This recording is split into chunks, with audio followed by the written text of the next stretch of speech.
नासिक में रहने वाली उर्मिला के 5 बेटों की शादी एक ही मंडप में हो रही थी। ये देख उर्मिला बहुत खुश थी। उसकी सबसे बड़ी बहू सुमन, दूसरी बहू नेहा, तीसरी बहू गीता, चौथी बहू अर्चना और 5वीं बहू अलका थी।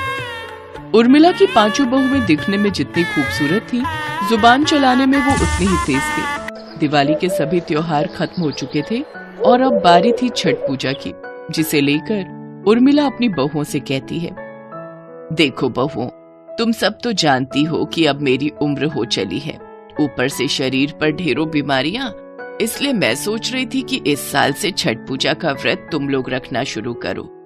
मैं अब इसका उद्यापन कर दूंगी, तो बताओ कौन अब इस व्रत को करेगा?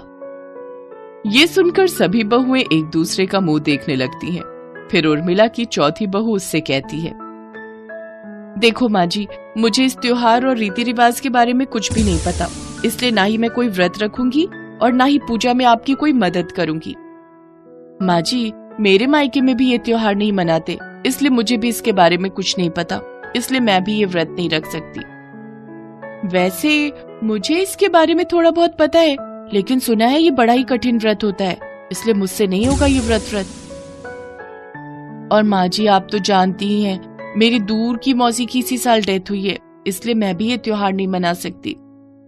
और माँ जी, मुझसे भूख बर्दाश्त नहीं होती, करवा चौथ का व्रत तो बड़ी मुश्किल से होता है मुझसे। नहीं, मुझसे तो बिल्कुल नहीं होगा। अरे लेकिन अगर तुम मेरी बहुएं होकर ही इस व्रत को करने से मना कर दोगी तो फिर मैं किसे बोलूंगी? उर्मिला की सभी बहुएं कोई न कोई बहाना बना ही देती हैं इस व्रत को ना करने के लिए। दरअसल उसकी सभी बहुएं अलग अलग राज्य से थीं, इसलिए उन सब ने इस व्रत को कभी रखा ही नहीं था। आखिर में थक हार कर उर्मिला फैसला करती है कि इस साल भी वही इस व्रत को रखेगी। अगले दिन उर्मिला की पड़ोसन शीला उसके घर आती है और कहती है, अरे उर्मिला, चलना, और कितना समय लगाएगी? कितना सारा सामान लाना है हमने छठ पूजा का, और नई साड़ी भी तो लेनी है। लेकिन माँ जी, साड़ी की क्या जरूरत है? पिछले साल ही तो आपने नई साड़ी ली थी, उसे ही पहन लेना। और नहीं तो क्या, बेकार का खर्चा है ये सब। अरे उर्मिला, तेरी बहुएं जानती नहीं है क्या इस व्रत में नए कपड़े पहने जाते हैं? इनकी बातों से तो लगता है जैसे इन्हें इसके बारे में कोई जानकारी नहीं है। खैर छोड़, चल उर्मिला, बाहर तेज धूप भी है और बाजार में भीड़ भी बहुत ज्यादा, चल जल्दी चल। उर्मिला और शीला कड़ी धूप में पैदल बाजार चली जाती हैं, जहां वो सूप, गन्ने, धूप, चंदन और पूजा का सभी जरूरी सामान लेती हैं। साथ ही अपने लिए साड़ी भी लेती हैं। इन सब में उर्मिला भूखे पेट ही रह जाती है और सारा सामान अकेले ही उठाकर घर पहुंचती है। लेकिन शाम को अचानक उर्मिला की तबीयत बिगड़ जाती है। उसकी 5 बहुएं उसे अस्पताल लेकर पहुंचती हैं। देखिए, शुगर और बीपी पेशेंट होने के कारण, सारा दिन भूखे रहकर और धूप में चलने के कारण इनकी तबीयत खराब हो गई है, इसलिए इन्हें अभी अस्पताल में ही रखकर ग्लूकोज चढ़ाना पड़ेगा। लेकिन कल तो माँ जी का व्रत है। देखिए, इस उम्र में इनका यूं व्रत रखना इनकी सेहत पर भारी असर डाल सकता है, और फिलहाल हमें आज इन्हें यहीं एडमिट रखना होगा और ग्लूकोज चढ़ाना होगा। लो, बैठे बिठाए खर्चा बढ़ा दिया। आखिर क्या जरूरत थी माँ जी को ये व्रत करने की? साड़ी और पूजा के सामान पर पैसा फूका वो अलग, और अब यहाँ अस्पताल का बिल बनेगा वो अलग। तभी वहाँ शीला उर्मिला के बेटों के साथ आ जाती है। किस खर्चे की बात कर रही है तू सुमन बहू? तू जानती भी है बचपन में तेरे पति संजय की तबीयत बहुत ज्यादा खराब हो गई थी और डॉक्टरों ने भी जवाब दे दिया था। तब तेरी सास ने ही उसकी सलामती के लिए ये व्रत उठाया था, और जिसे वो आज तक निभाती आ रही है। बिल्कुल सही कह रही है आंटी। अरे 5 बहुओं के होते हुए भी इस उम्र में माँ को ये व्रत रखना पड़ रहा है। वो इस उम्र में इतनी बीमारियों के साथ भी अपने परिवार की सलामती के लिए व्रत रख रही हैं, और तुम लोगों से जवानी में भूखे नहीं रहा जाता। अपने पतियों की बात को सुनकर वो 5 शर्मिंदा हो जाती हैं। हमें माफ कर दीजिए, हमसे गलती हो गई। अब मैं ये व्रत पूरी लगन और श्रद्धा के साथ करूंगी। नहीं, मैं ये व्रत रखूंगी। नहीं, घर की सबसे बड़ी बहू होने के नाते मैं भी अपने फर्ज से पीछे हटी, इसलिए अब मैं इस व्रत को रखूंगी। ओहो, अब लड़ना बंद भी करो और तुम 5 ही इस व्रत को रख लो, ठीक है? फिर 5 बहुएं अगले दिन इस व्रत को रखती हैं और पूरी श्रद्धा से इसे पूरा करती हैं। उर्मिला भी ठीक होकर घर आ जाती है और अपनी बहुओं को ऐसा करते देख बहुत खुश होती है और उन्हें खूब आशीर्वाद देती है।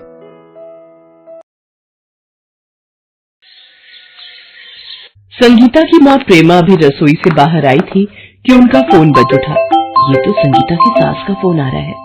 जी नमस्ते बहन जी, कैसी हैं आप? कुछ ठीक नहीं है, अपनी बेटी को यहाँ से ले जाओ, हम इसके साथ नहीं रह सकते बस। पर बहन जी हुआ क्या जो आप? अपनी बेटी से ही पूछो। ये ले बता अपनी माँ को क्या हुआ है। मम्मी कुछ नहीं हुआ, बस वो दीपक के लिए दूध बनाया था, उन्हें दूध मलाई वाला पीना पसंद है, मैंने बिना मलाई वाला दे दिया। ये लड़की मेरे बेटे के खाने पर नजरें लगाती है, ये तो चाहती है मेरा बेटा सूख कर कांटा हो जाए और ये मोटी ताजी रहे। माँ जी ऐसी बात नहीं है, आप गलत सोच रहे हो। देखिए अभी भी ये लड़की मेरी माँ से जुबान लड़ा रही है, मुझे इसके साथ नहीं रहना। पहले ही दोस्तों से मेरी नाक कटवा रखी है, जो देखो बस यही कहता है तू कब बाप बनने वाला है, तू कब बाप बनने वाला है। अब तो तेरी शादी को 10 साल बीत चुके हैं, मैं क्या जवाब दूं? मेरी पत्नी बांझ है, वो मुझे बाप बनने का सुख नहीं दे सकती। एक बांझ लड़की को आपने मेरे साथ जोड़ दिया, ऊपर से घर में हम सबका जीना हराम किया हुआ है इसने। दीपक बेटा ज्यादा खून मत जला, हमारी किस्मत ही फूटी हुई है जो ये बांझिन बहू हमारी खूंटे से बांधी। अब सिर पर खड़ी रहेगी, जा हमारे लिए 2 कप गरम चाय बना कर ला, माथा फटा जा रहा है तेरी शक्ल को देख देख कर। संगीता रोती हुई रसोई में चाय बनाने आ जाती है। हे भगवान मैं क्या करूं, इसमें मेरा क्या दोष यदि मेरे भाग्य में माँ बनने का सुख नहीं आ रहा। पर इस तरह से बांझ और मनहूस भी सुन सुनकर जीने से तो अच्छा है मैं मर ही जाऊं। अगले दिन संगीता के माता पिता आते हैं। राजरानी उनके सामने तेज तेज बोलना शुरू हो जाती है। अरे हमारी तो मती मारी गई थी जो इस बांझिन को हमने अपने घर में बहू बना लिया।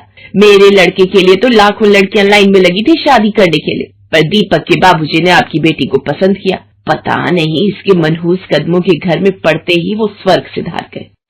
बहन जी ऐसा न कहिए, हमने अपनी बेटी को सभी संस्कार देकर आपके घर भेजा था।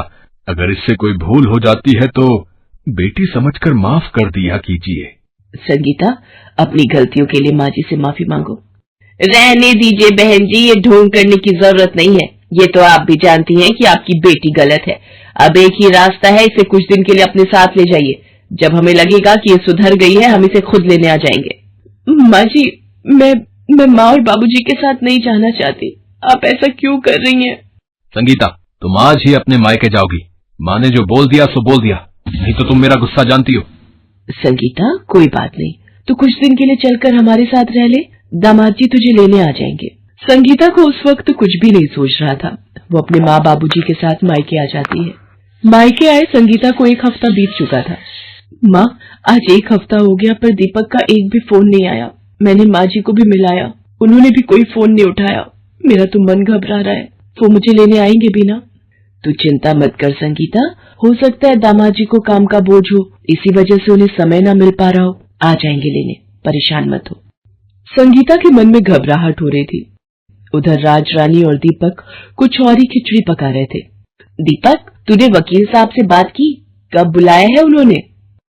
माँ आज दोपहर को 2 बजे हम वकील साहब से मिलने जा रहे हैं, वहीं इन सब बातों का हल निकालेंगे।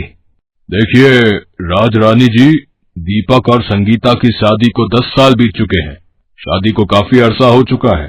दीपक और संगीता के तलाक के लिए वक्त लग जाएगा और हो सकता है संगीता इन तलाक के कागजों पर साइन ही ना करे, मुकर जाए, या फिर वो आपसे इस तलाक के लिए बहुत बड़ी रकम भी वसूल कर सकती है। वकील साहब मैं अब और उस बांझिन बहू को अपने घर में नहीं देख सकती, कोई तो रास्ता होगा जिससे हमें छुटकारा मिल जाए और मैं अपने दीपक की दूसरी शादी कर सकूं। देखिए हमारे देश के कानून के हिसाब से पति पत्नी तब तक दूसरी शादी नहीं कर सकते जब तक कि उनका पहला तलाक न हो जाए। हाँ, यदि पति या पत्नी में से किसी एक को कुछ हो जाता है या वो मर जाता है, तब उस दशा में कानून दूसरी शादी करने की इजाजत दे देता है। चलिए फिर वकील साहब हम आपको बता देंगे जैसा भी तय होगा। क्या हुआ माँ, तुम अचानक घर क्यों ले आई? वकील साहब ने कहा यदि पति पत्नी दोनों में से किसी को कुछ हो जाए तो दूसरा ब्याह किया जा सकता है। यदि माँ मैं समझ गया, तुम्हारा इशारा किस तरफ है, अब मुझे आगे क्या करना है ये बताओ। देख 2 दिन बाद छठ पूजा आने वाली है, संगीता को आज ही लेने चले जा। अगर पूछे कि दिवाली पर नहीं आए तो बात मेरे ऊपर डाल देना कि माँ का ब्लड प्रेशर बढ़ गया, तो बेड रेस्ट था और संगीता बेकार में घबरा जाती इसलिए नहीं बताया। माँ तुम चिंता मत करो, मैं बातों को चीनी की चाशनी में डुबोकर ही बोलूंगा। दीपक संगीता को न जाने कौन सा षड्यंत्र रचकर लेने चल पड़ता है। दीपक को देखकर संगीता और प्रेमा हैरान रह जाती हैं। अरे दामाद जी, आप। संगीता, तुम दामाद जी के पास बैठो, मैं चाय नाश्ता लाती हूँ। माँ जी कैसी हैं? संगीता, माँ की तबीयत खराब हो गई थी। डॉक्टर ने उन्हें कोई भी सदमा देने से मना किया है। हम दोनों के बीच जो भी कुछ हुआ उस बात से माँ बहुत दुखी है। मैं चाहता हूँ कि तुम मेरे साथ वापस अपने घर चलो। तुम्हें देखकर माँ बहुत खुश होंगी। माँ ने कहा है छठ पूजा आने वाली है तो तुम छठ पूजा का व्रत अपनी ससुराल में ही रखो, ऐसी माँ की इच्छा है। संगीता आपके साथ जरूर जाएगी दामाद जी। आखिर राजरानी जी भी इसकी माँ है और इस वक्त उन्हें देखभाल की बहुत जरूरत है। संगीता, जाओ अपना सामान पैक कर लो और फिर छठ पूजा का व्रत भी तो रखना है। खुशी खुशी अपने घर जाओ बेटी। हाँ माँ, मैं माँ जी के पास जरूर जाऊंगी। उनकी तबीयत का सुनकर अब मुझसे भी रुका नहीं जा रहा।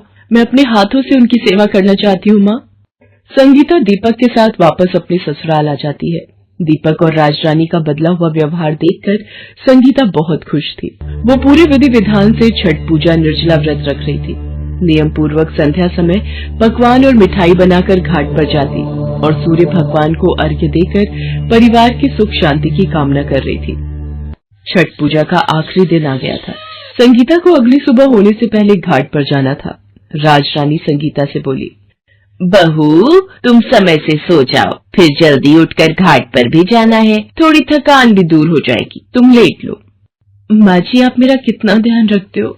मैं बहुत खुश नसीब हूँ जो आप जैसी सासू माँ मिली।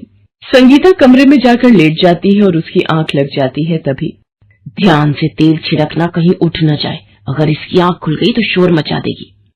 चिंता मत करो माँ, मैं कमरे में रखा वो छठ पूजा का दिया नीचे उड़ेल दूंगा। लोग समझेंगे दिए से आग लगी है, हम पर किसी को भी शक नहीं होगा। संगीता गहरी नींद में सो रही थी। दीपक पूरे कमरे में मिट्टी का तेल छिड़क देता है और छठ पूजा के जलते दिए को उड़ेल देता है। आग कमरे में फैलने लगती है। दीपक कमरे से बाहर जाने लगता है। ये दरवाजा कैसे बंद हो गया? ये खुल क्यों नहीं रहा? अरे कसकर धक्का दे, खुल जाएगा। माँ, दरवाजा नहीं खुल रहा है, लगता है जाम हो गया है। मुझे नहीं मरना माँ, कोई बचाओ। अरे ये दरवाजा कैसे बंद हो गया?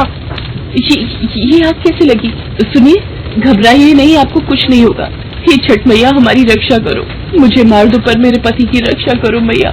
मेरे छठ पूजा व्रत की लाज रखो माँ। ये क्या हो रहा है? दीपक, मेरे बच्चे, दरवाजे को धक्का मार, खुल जाएगा। माँ, शायद हमारे पापों की सजा हमें मिल रही है। संगीता, मैं और माँ तुम्हें जलाकर मारना चाहते थे पर आग तुम्हें छू भी नहीं रही है। ये मेरी ओर ही बढ़ रही है, मैं नहीं बचूंगा। हे छठ मैया, इनकी भूल क्षमा कर दो। अपने सुहाग के बिना मैं भी मर जाऊंगी।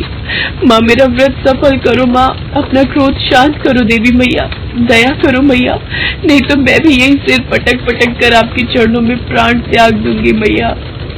और फिर संगीता की विनती सुनकर छठ मैया साक्षात प्रकट होती है और अग्नि शांत हो जाती है।